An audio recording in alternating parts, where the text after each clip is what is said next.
அகலிகை தாரை அகலிகை இந்திராணி என்று சொல்லக்கூடிய 3 பெண்கள் தோன்றினார்கள்.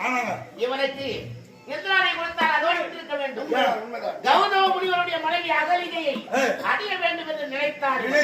நள்ளிரவு நேரத்தில் 12 மணி நேரத்தில் சேவலாக ஒருவருக்கு சென்றால் கௌதம முனிவருடைய ஆசிரமத்தை நாடி சென்ற உடனே சேவலாக ஒருவனுக்கு கூவினான்.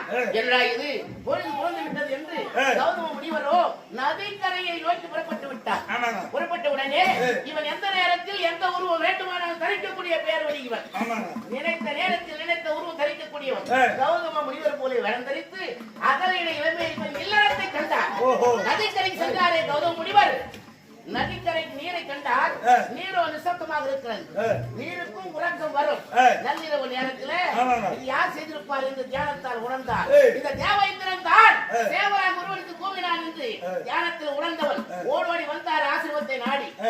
அவர் வருவதை கண்டால் இந்த தேவேந்திரன் கௌதம முனிவர் வந்தார் சாபம் விடுப்பாரே என்ன நடக்குமோ என்று பூனையார் உருவெடுத்து மதில் மீது ஏறி தப்பித்து